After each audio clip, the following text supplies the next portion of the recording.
अरे भाई सरदार वल्लभ भाई पटेल को बताइए ना कि क्या सरदार वल्लभ भाई पटेल ने नहीं कहा था कि भूलना नहीं मुसलमानों की इस कुर्बानी को।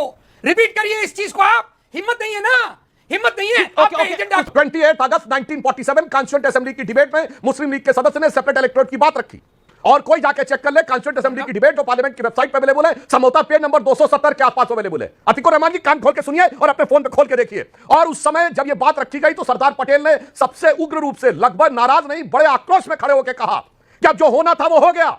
ये सेपरेट इलेक्टोरेट की बात करना, सेपरेट आइडेंटिटी की बात करना, ये छोड़ दीजिए और ये कहिए कि कैसे देश के साथ आगे आ सकते हैं। सरदार पटेल ने कहा हमें नहीं चाहिए ऐसा प्यार, बहुत हमने देख लिया बड़े भाई छोटे भाई का प्यार, देश का विभाजन हो गया, अब हमें नहीं चाहिए। अतीकुर रहमान कोट कर रहा हूं, इंटेलेक्चुअल की तरह बात करिए। आप सभी का मेरे YouTube चैनल पर एक बार फिर स्वागत है। एक और मजेदार वीडियो आपके सामने प्रस्तुत करने जा रहा हूं। आज की वीडियो में अतीकुर रहमान और सुधांशु त्रिवेदी जी के बीच एक तेज पॉलिटिकल डिबेट इस वीडियो में आपको देखने को मिलेगी। आपसे अनुरोध है कि वीडियो को अंत तक जरूर देखें। चैनल पर अगर आप नए हैं चैनल को सब्सक्राइब करें, घंटी के निशान को दबाना ना भूलें ताकि आने वाली वीडियो का नोटिफिकेशन आपके पास सबसे पहले पहुंच सके। चलिए स्टार्ट करें मेन वीडियो।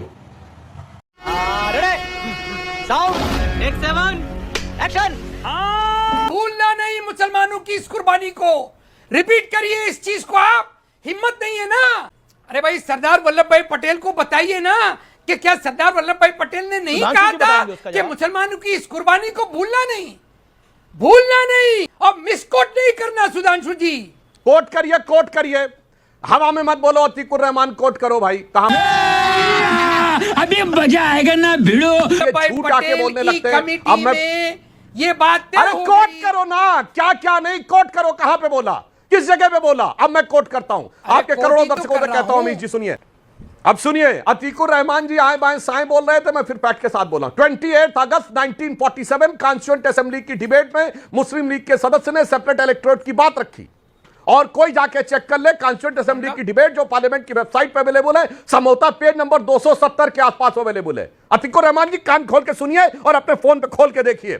और उस समय जब यह बात रखी गई तो सरदार पटेल ने सबसे उग्र रूप से, लगभग नाराज नहीं बड़े आक्रोश में खड़े होकर कहा कि अब जो होना था वो हो गया। ये सेपरेट इलेक्टोरेट की बात करना, सेपरेट आइडेंटिटी की बात करना, ये छोड़ दीजिए और ये कहिए कि कैसे देश के साथ आगे आ सकते हैं। ये झूठ बोलता चला जाता कोई भी व्यक्ति। 28 अगस्त 1947 कॉन्स्टिट्यूएंट असेंबली की डिबेट और सुनिए सुनिए उन्होंने मुस्लिम लीग, अरे भाई सुनिए भाई, रुको जरा सबर करो। अरे पूरी बात सुनो भाई, कोट करो ना। मैं तो कोट कर रहा हूं, सुनिए मैं सेंटेंस भी कोट कर रहा हूं। आप बीजेपी के भाई सेलेक्टिव क्या है? मैं तो एक के बाद एक कोट कर रहा हूं, अभी और कोट कर सकता हूं। आप कुछ नहीं कोट कर पा रहे, बड़े इलेक्टिव बने हुए हैं। दिखाइए हिम्मत है तो। आप आरएसएस के तोते की तरह बात कर रहे हैं, इंटेलेक्चुअल की तरह कोट कर रहा हूं। आरएसएस के तोते की तरह बात कर रहे हैं। तो आप कोट करिए, इंटेलेक्चुअल की तरह बात करिए। आप तो मौलाना की तरह बोल रहे हैं।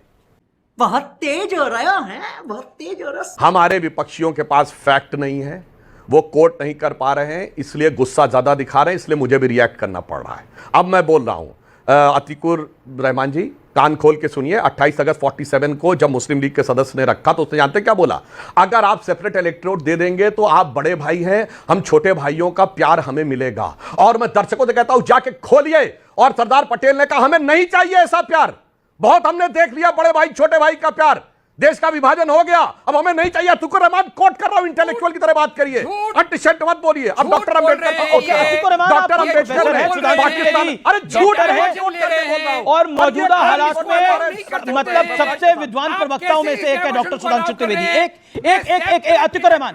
चलिए मैं दर्शकों से कहता हूं ना, मेरी बात पे यकीन करिए ना, अतीकुर रहमान की इनका कोट खोल के लाइए, कहां बोला मैंने रेफरेंस के साथ बोला। और सुनिए का सरेंडर कुर्बानी थी कि नहीं थी? रहमान साहब आपको क्या हो गया? आप ऐसे नहीं है, आप बड़े विद्वान आदमी है भाई, आप टेम्पर लूज कर रहे हैं। अतीकुर रहमान आज वापस करिए मुसलमानों को सेपरेट इलेक्टोरेट। कहां सेपरेट इलेक्टोरेट का प्रस्ताव आया? उसी के प्रस्ताव की बात कर रहा हूं। 28 अगस्त 47 को प्रस्ताव आया जिससे सरदार पटेल ने गुस्से में खारिज किया। बोल रहे हैं आप, झूठ आया। अतीकुर रहमान ऐतिहासिक है, कैसे झूठ हो सकता है? ऐतिहासिक है। आप सरदार पटेल की बात को रिपीट करिए। अतीकुर रहमान या तो आप सिलेक्टिव इंफॉर्मेशन लेना चाहते हैं, आप उत्तेजित हो रहे हैं। आपको Atiqur Rahman, I get your point. Atiqur Rahman, कई बार ऐसा होता है कि एक फैक्ट आता है, अच्छा ये अच्छा एक सेकंड सुधांशु जी, 1 सेकंड। अतीकुर रहमान, एक अनकंफर्टेबल फैक्ट है आपके लिए यहाँ तो। अतीकुर रहमान, ये तो हार्ड फैक्ट है ना कि मुसलमानों के लिए सेपरेट इलेक्टोरल की डिमांड हुई थी जिसको खारिज किया गया था। इसमें क्या गलत है? मतलब देश का बंटवारा हुआ था, इसको बोलेंगे गलत है? देश के बंटवारे में कत्लेआम हुआ था, इसको बोलेंगे गलत है? कैसे गलत है ना? ये हो ही नहीं सकता। ये ऐतिहासिक तथ्य है, तथ्य और सत्य कैसे गलत हो सकते हैं? इस सज्जन को क्या तकलीफ है भाई? जिस तरह से बुरा भला बोला जा रहा है इस मंच से लेकर हर सोशल मीडिया के ऊपर सुधांशु त्रिवेदी को बुरा भला कहा जा रहा है। एक सेकंड एक बार बताइए, इस देश के अंदर एक ही आबादी है जो अल्पसंख्यक है, जो कि सेकंड बड़ी मेजॉरिटी है। दूसरी बड़ी मेजॉरिटी है वो क्या बौद्ध नहीं है? कॉन्स्टिट्यूशन क्या पारसी नहीं है? क्या सिख नहीं है? क्या जैन नहीं है? Constitution of minority rights, constitutional minority rights को सेफगार्ड करने में बीजेपी असमर्थ रही है और हम ये साबित कर सकते हैं। ये आपका विचार है। ओके सुधांशु त्रिवेदी, ये एक ब्रॉडर डिबेट है क्योंकि किरण रिजिजू में आज के विषय पर आना चाहता हूं। सरदार पटेल पे बहुत डिस्कशन हुआ। और एक मिनट, एक चीज, अतीकुर रहमान जी ये बताइए कि सेपरेट इलेक्टोरेट का प्रस्ताव कब आया था, किस ईयर में आया था? आजादी बताइए, इंटेलेक्चुअल वाली बात कर रहे हैं, बताइए। इलेक्टोरेट्स की कुर्बानी हमने दी या नहीं दी? मौलाना कुर्बानी नहीं आया, कब करवाया ये तो बताओ। नहीं करवाया, कुर्बानी दिए जा रहे हैं। सिखों ने, क्रिश्चियंस ने, पारसीज ने, सबने सरेंडर किया। अरे कब आपने आया उस था कुर्बानी? क्यों किस भुला मैं दिया? बताता हूं। अब आपने माइनॉरिटी राइट्स को क्यों रोका? आपने अलीगढ़ मुस्लिम यूनिवर्सिटी का माइनॉरिटी स्टेटस छीनने की कोशिश जारी रखी। मतलब आदमी सुधांशु जवाब नहीं त्रिवेदी दे रहा आपने है AMU और के अपनी माइनॉरिटी- बात अब अतीकुर रहमान आप शांत चैलेंज कर सुधांशु रखा है। त्रिवेदी, मैं ब्रॉडर सवाल पूछ रहा हूं आपसे। आप एक ब्रॉडर सवाल है, बीजेपी की सरकार है देश के अंदर पिछले 11 सालों से, और एक चीज है अल्पसंख्यक इस देश के अंदर सिर्फ मुसलमान नहीं है, सिख भी अल्पसंख्यक की कैटेगरी में आता है, जैन भी आता है, पारसी भी आता है, क्रिश्चियन भी आते हैं। तो सिर्फ अल्पसंख्यक में हम एक ही कौम की बात करेंगे, तो ये क्या आपको लगता है जस्टिफिकेशन हो सकता है? ये बीजेपी से भी मेरा सवाल है। सिखों की गलती क्या है? जैनों की गलती क्या है? पारसियों की गलती क्या है जिससे रतन टाटा आते थे?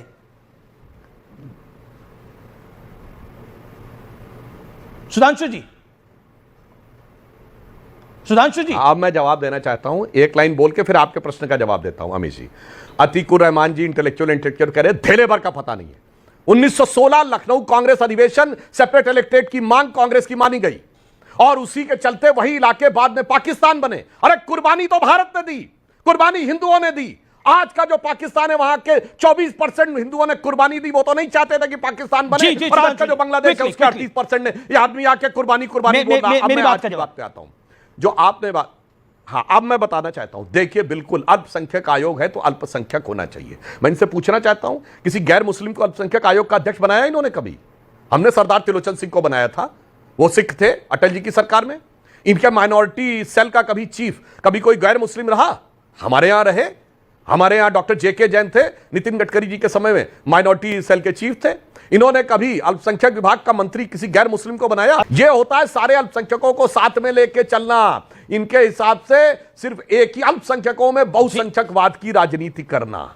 इसीलिए यह ईमानदारी से अल्पसंख्यकों के साथ नहीं है और मुसलमानों के साथ भी नहीं है। मुसलमानों के चंद कट्टरपंथी तबके के साथ वोट की तिजारत करना चाहते हैं, बस। ओके, कैसी लगी आज की वीडियो कमेंट करके जरूर बताएं। मिलते हैं अगली वीडियो में, तब तक जय श्री राम।